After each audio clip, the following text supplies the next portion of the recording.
태어날 때부터 하나님께 선택받은 사람이었습니다.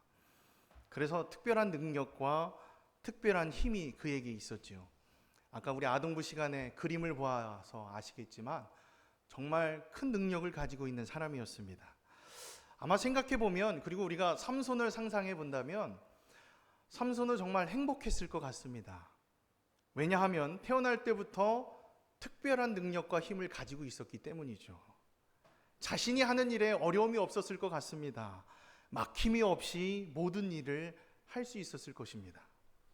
하지만 생각해 보시기를 바랍니다. 왜 삼손이 어려움을 당하게 되었습니까? 그의 마음 가운데에 하나님보다 더 앞서는 들릴라라고 하는 여인이 그 마음속에 쑥 들어왔기 때문입니다. 그리고 그는 하나님께 영광 돌리는 것과는 전혀 반대의 삶을 살아갔습니다.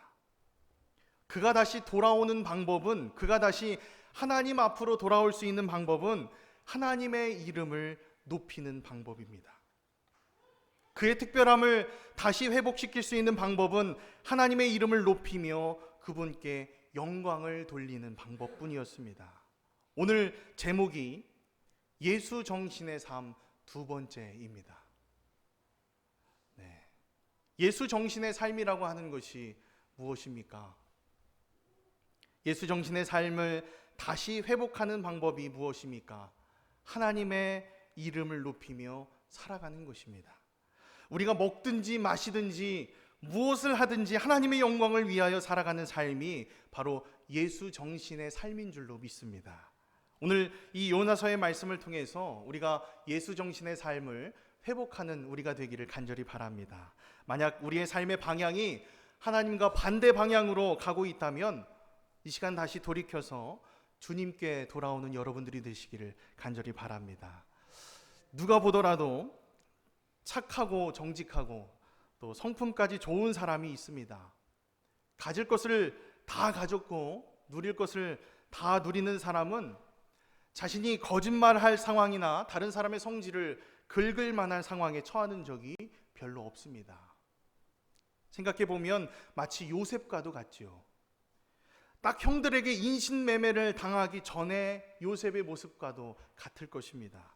요셉이 만약에 형들에게 팔리지 않았더라면 어떻게 살아갔을까요? 아버지 야곱의 사랑을 받으면서 채색 옷을 입고 자라났을 것입니다. 아무런 문제도 없이, 아무런 걱정도 없이 곱게 자랐을 것입니다. 하지만 그런 요셉이 과연 무엇을 할 수 있었을까요? 그 요셉이 그렇게 자라났다라면 아버지 밑에서 그냥 보호받으면서 채색 옷을 입고 그냥 형들의 미움을 받으며 그렇게 살아갔더라면 요셉이 과연 무엇을 할 수 있었을까라는 생각이 듭니다. 아버지의 그늘 아래에서 자신 혼자서는 아무것도 할 수 있는 일이 없었습니다. 그런 요셉이 과연 애굽의 총리로 살아갈 수 있었을까요? 요셉의 인생을 하나님께서는 훈련시키십니다. 그리고 그 훈련은 굉장히 고되었습니다. 어떻게 보면 그의 인생은 내리막길로 내려가고 있는 것처럼 보입니다. 우리도 요셉의 이야기 아니면 요셉의 인생처럼 한 번에, 그리고 갑자기 내려가고 있다는 생각이 들 때가 있지 않습니까? 하나님께서는 가끔씩 우리가 예수 정신의 삶을 살게 하시기 위해서 훈련의 과정을 겪게 하시는 것을 보게 됩니다. 그래서 때로는 문제를 만나기도 하고 힘든 일을 당하기도 합니다. 하지만 예수 정신을 가지고 있는 사람은 문제를 더 이상 문제로 바라보지 않습니다. 왜냐하면 하나님의 계획하심과 하나님의 준비하심을 먼저 생각하기 때문이죠. 하나님이 항상 나와 함께 하셔, 하나님이 이 문제와 이 어려움 가운데에서도 나를 도와주실 거야 라고 하는 믿음을 가지고 있기 때문입니다. 그러므로 힘든 문제가 찾아올 때에 요셉과 같이, 아니면 오늘 요나와 같이 내리막길로 걷고 있다는 생각이 들 때에 예수 정신을 먼저 회복하는 여러분들이 되시기를 간절히 바랍니다.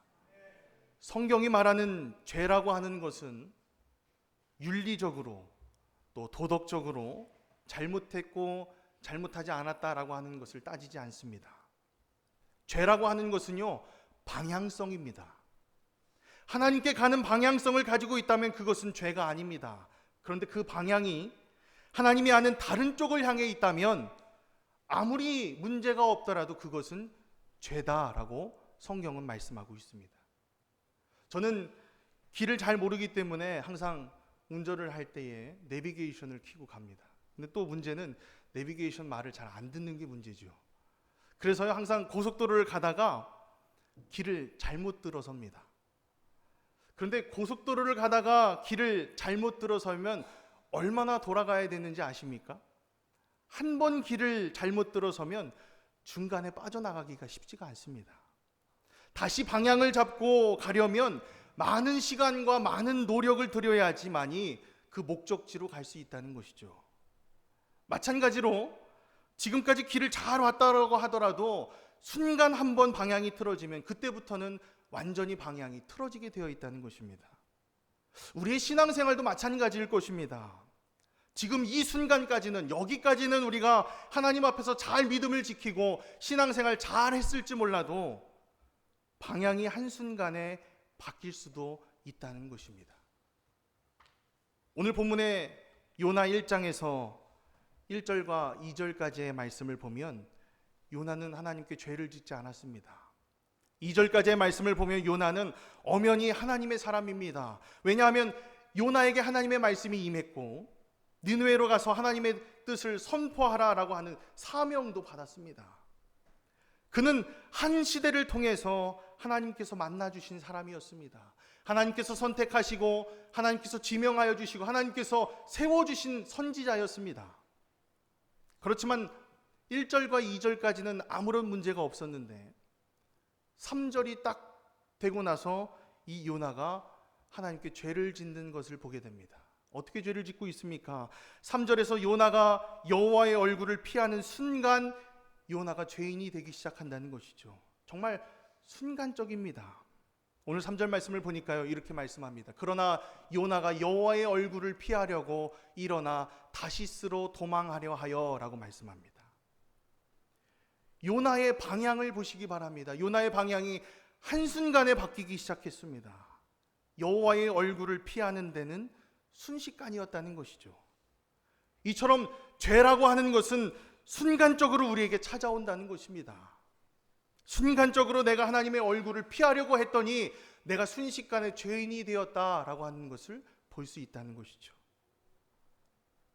저는 어릴 적에 우리 부모님을 크게 원망했던 적이 있습니다. 어릴 적에 저희 집은 여름 휴가를 한 번도 가본 적이 없었습니다. 그래서 방학이 끝나고 나서 개학을 하고 나서 친구들이 야, 너 여름방학 때 뭐 하고 놀았니? 물어보면 나는 그냥 집에만 있었어. 저는 그렇게 대답만 했습니다. 그러던 어느 날 그 여름방학 때에 우리 부모님이 그 말씀을 하시더라고요. 우리 이번에는 우리 놀이동산을 가자 말씀을 하시더라고요. 제가 얼마나 기뻐했는지 아십니까? 네, 제가 지금 여기 용인에 있는 놀이동산을 얼마나 가고 싶었는지요. 네, 제가 그래서 너무 기뻐가지고 밤새도록 잠을 못 잤습니다. 정말 놀이동산만 갈 생각에 잠도 안 자고 밥도 잘 안 넘어가더라고요. 너무 기쁘더라고요. 그런데요, 그 전날 밤에, 내일이면 가는데 그 전날 밤에 부모님께서 저에게 이런 말씀을 하셨습니다. 내일 아쉽게도 못 가게 되었다. 그런 말씀을 하시더라고요. 저는 그 이유를 아직도 생각하고 있습니다. 얼마나 어린 나이에 상처를 받았는지 그 이유가 아직도 생각이 납니다. 내일 저녁에 우리 교회에서 찬양단이 있는데 찬양단하고 저녁 식사를 같이 먹어야 돼서 내일은 놀이동산을 못 가게 되었다. 그런 말씀을 하시더라고요. 제가 그때부터 찬양단을 얼마나 미워했는지 아십니까? 네. 찬양단에서 찬양하는 게 얼마나 은혜가 안 되던지요. 그때부터 얼마나 밉게 느껴지던지요. 사실 지금 생각해보면 부모님이 이해가 갑니다. 하지만 그 어린 나이 때에 그 당시에 얼마나 상처를 받고 얼마나 서운하던지요. 다른 아이들은 다 여름 휴가도 가고 다른 아이들은 다 부모님하고 놀러 가는데 나는 왜 이렇게 살아가야 될까? 그런 생각이 들었습니다. 그런데요, 지금 생각해보면 놀이동산 별거 아닙니다. 제가 왜 부모님을 그렇게 원망했을까요? 뭔가 제 마음속에 쑥 들어온 순간부터 제 마음이 바뀌기 시작했다는 것이죠. 원래 저희 집은 여름에 아무데도 안 가는 집입니다. 놀러 가지도 않는 집입니다. 원래 그렇게 살고 있었죠. 그러나 제 마음 가운데 놀이동산이라고 하는 마음이 쓱 들어온 순간, 그리고 그것을 못 간다라고 생각을 하는 순간 마음속에 원망이 생기고 불평이 생기고, 내 인생은 왜 이럴까? 내 부모님은 왜 이럴까? 내 가정은 왜 이럴까? 이런 마음이 들었다는 것입니다. 창세기 3장 말씀을 보면 이런 말씀이 나옵니다. 창세기 3장 3절부터 4절부터 말씀을 보면요, 뱀이 여자에게 이르되 너희가 결코 죽지 아니하리라. 너희가 그것을 먹는 날에는 너희 눈이 밝아져 하나님과 같이 되어 선악을 알 줄 하나님의 아심이니라. 여자가 그 나무를 본즉 먹음직도 하고 보암직도 하고 지혜롭게 할 만큼 탐스럽기도 한 나무인지라. 여자가 그 열매를 따먹고 자기와 함께 있는 남편에게도 주매 그도 먹은지라 말씀합니다. 놀라운 것은요, 선악과를 먹기도 전에 벌써 하와의 눈에 그것이 먹음직하게 보이기도 하고 보암직하게 보이기도 하고 지혜롭게 할 만큼 탐스럽게 보였다는 것입니다. 그래도 아직 죄가 아니죠. 아직 먹지 않았기 때문에 죄가 아닙니다. 하와 안에 선악과가 들어온 것처럼 제 마음속에 어느새 놀이동산이라고 하는 것이 들어왔습니다. 그 전까지 아담과 하와는 동산의 모든 열매를 따먹으면서 행복하게 살았습니다. 아무런 문제가 없었죠. 하나님의 지으신 만물을 다스리고 살았습니다. 아무런 걱정과 아무런 고민과 아무런 근심이 없었습니다.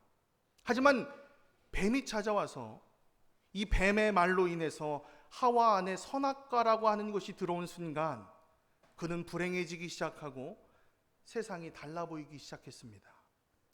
그 전까지는 아무런 고민 없이 살았지만 선악과를 마음에 품는 순간 그것을 먹어야 될까 말아야 될까 하는 그런 고민이 생기기 시작했다는 것이죠. 우리의 삶도 마찬가지일 것입니다. 평상시에는 내 삶에 만족하며 살아갑니다. 주님 주신 은혜에 만족해, 나는 감사해, 그렇게 살아가죠. 하지만 어떻습니까? 친구의 집을 보는 순간, 아니면 친구의 재산을 보는 순간 내 삶과 비교하는 마음이 들기 시작합니다.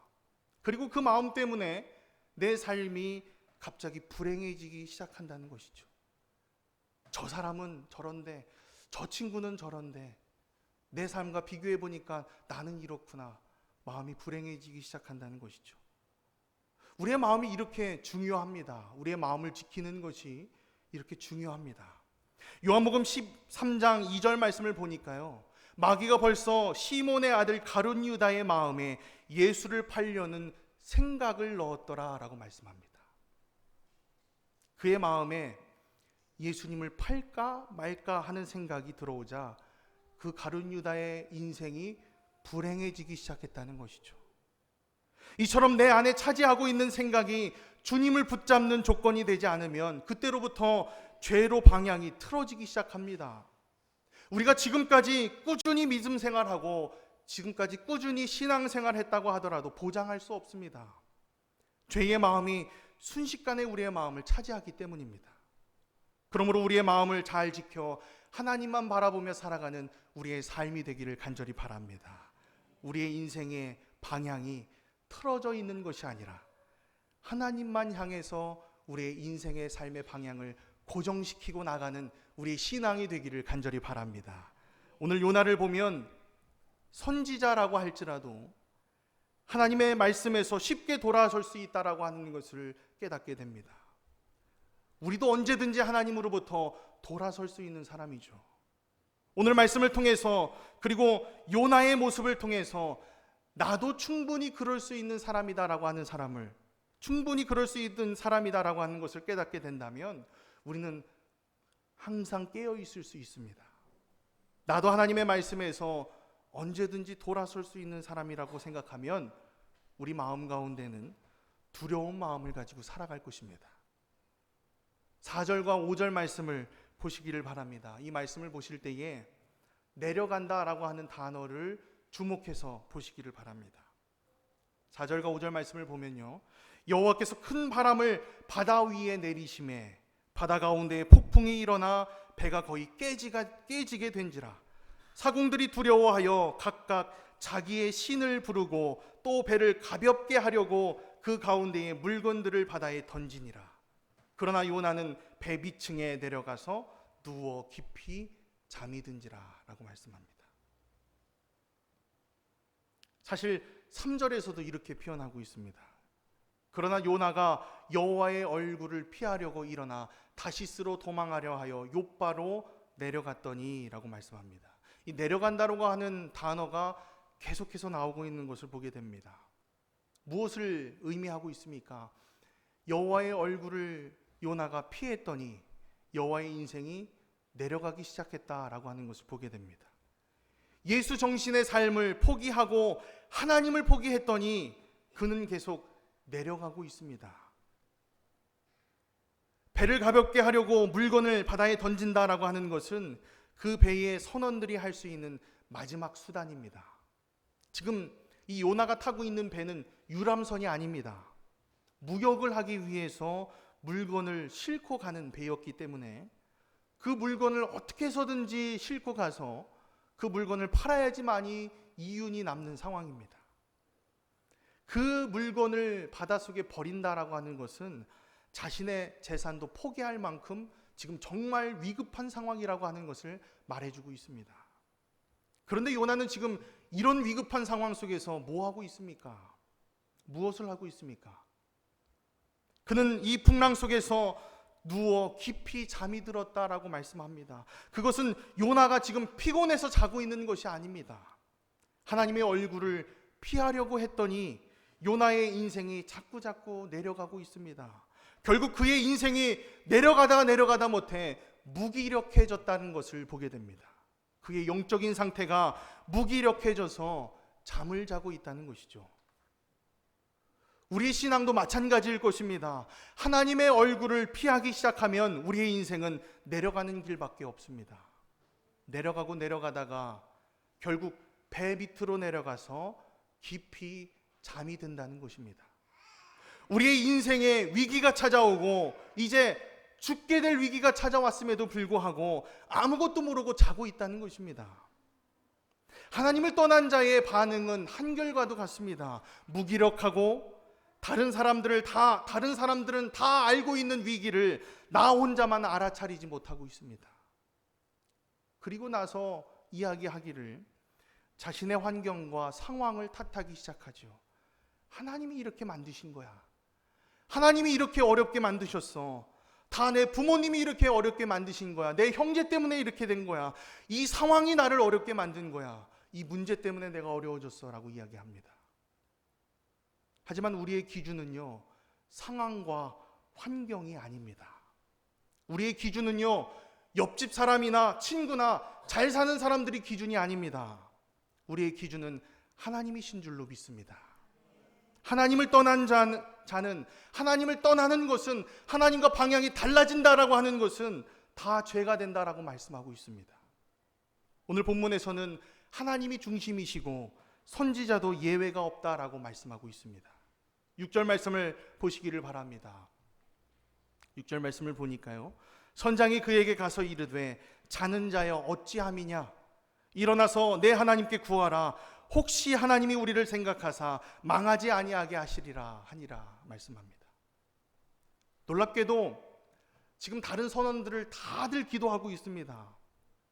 다른 사람들은 다 기도하고 있는데 배 밑층에서 혼자 자고 있는 요나는 요나에게 오늘 선장이 하는 말을 보시기를 바랍니다. 이렇게 이야기하죠. 자는 자여 어찌함이냐, 일어나서 내 하나님께 구하라 라고 이야기하고 있습니다.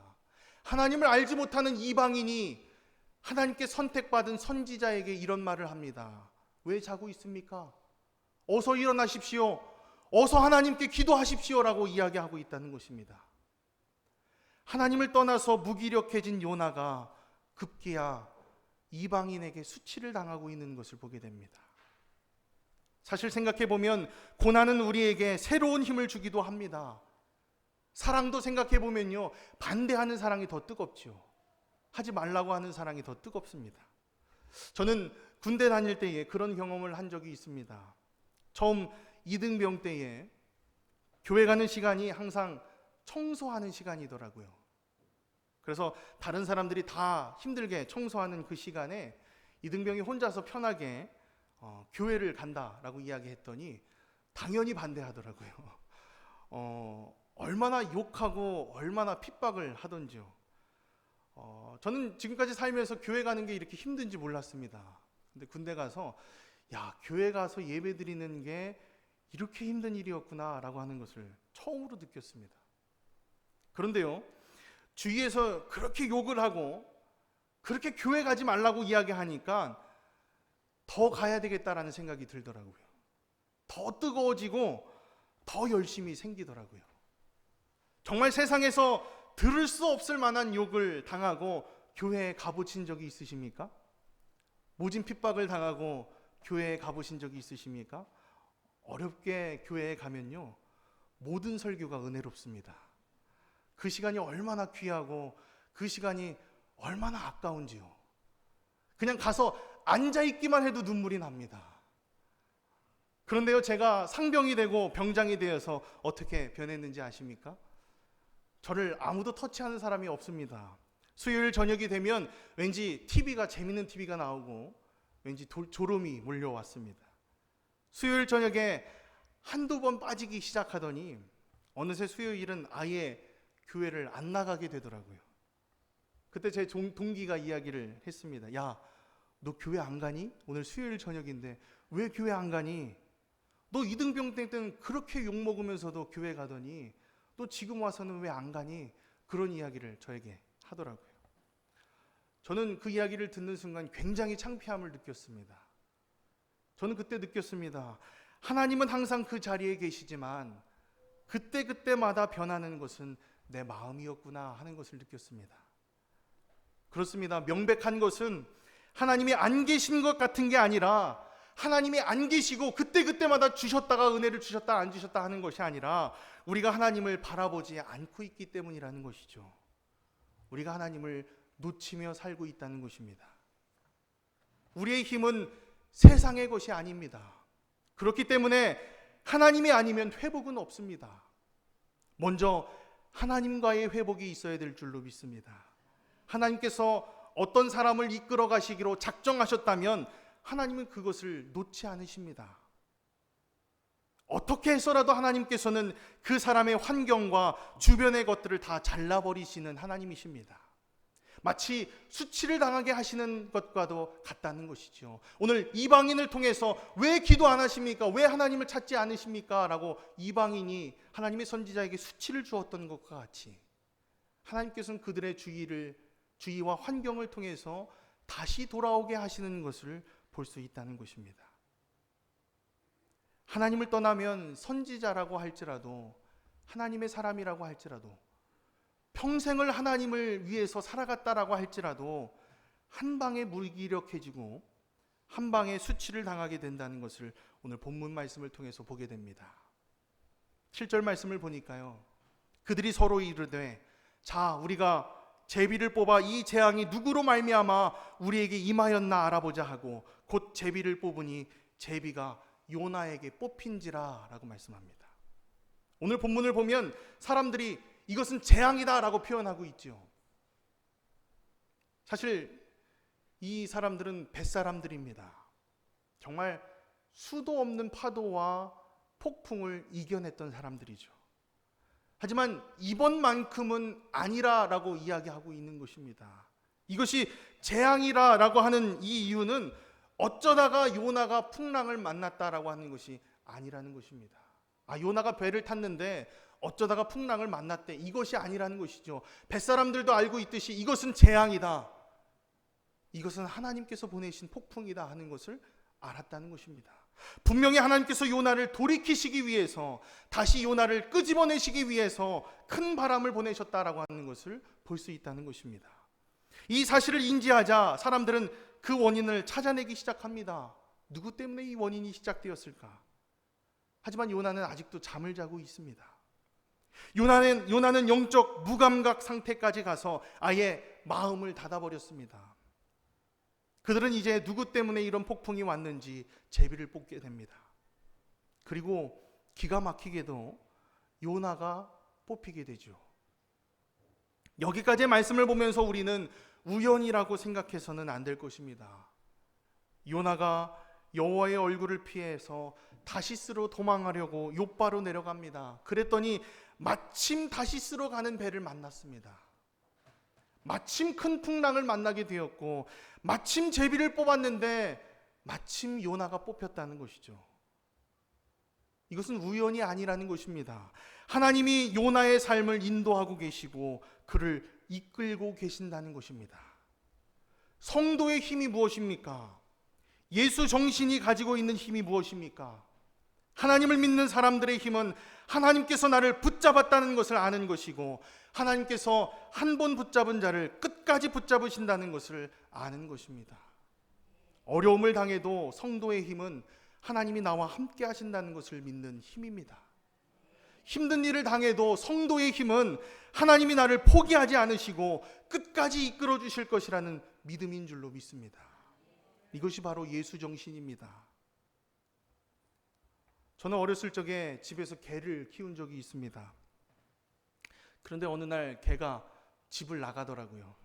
그래서 얼마나 그 개를 찾으려고 동네를 돌아다녔는지요. 개 이름을 부르면서 한 일주일 동안을 자전거를 타고 다니면서 이 개를 찾기 위해서 동네를 몇 바퀴씩 돌았습니다. 그러다가 결국 못 찾았습니다. 그리고 나서 저는 아직도 지금 이 설교를 준비하면서 그 개 이름이 뭐였지?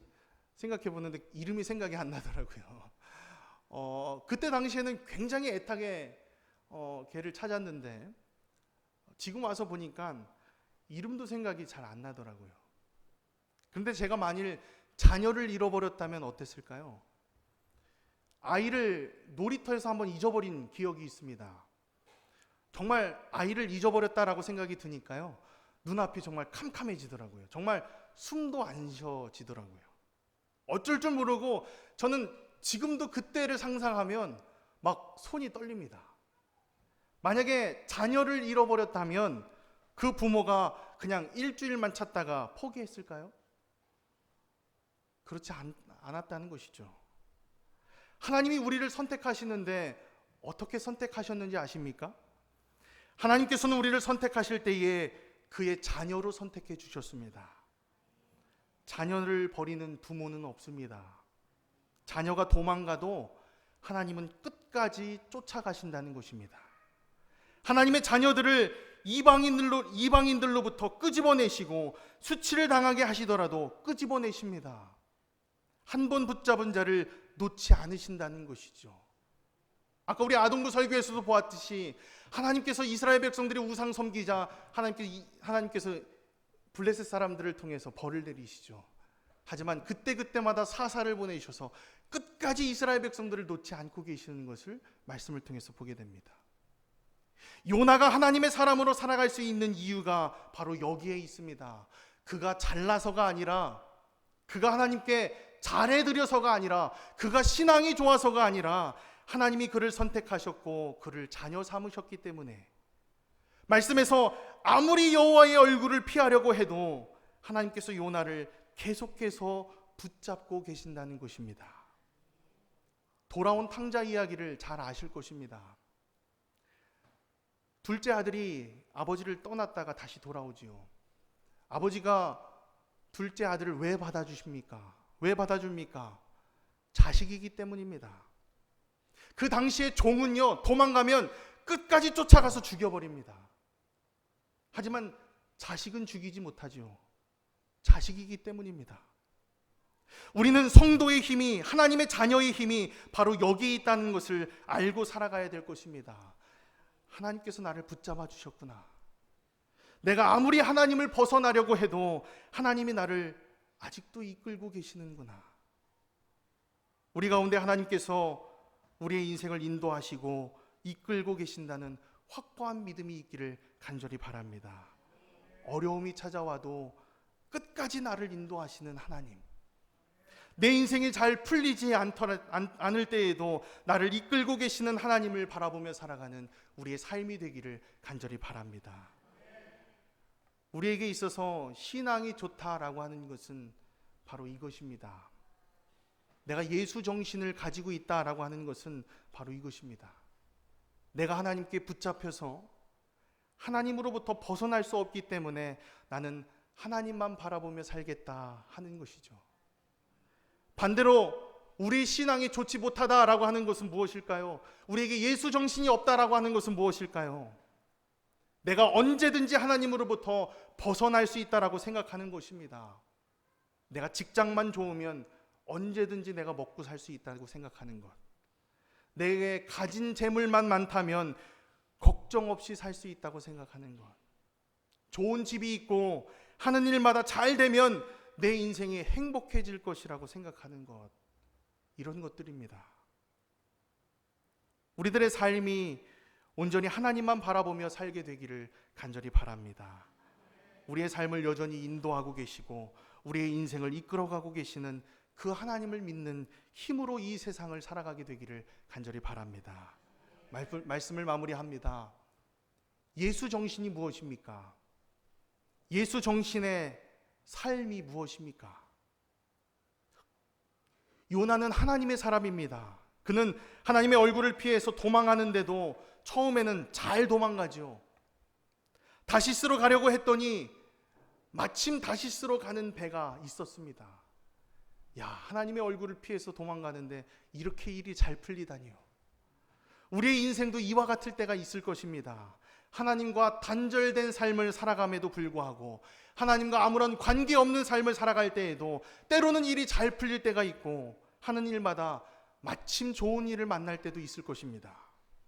하지만 우리가 분명히 기억해야 될 것은 아무리 잘 나가도 하나님을 놓치는 것은 그리스도인들에게 있어서 죄라는 것입니다.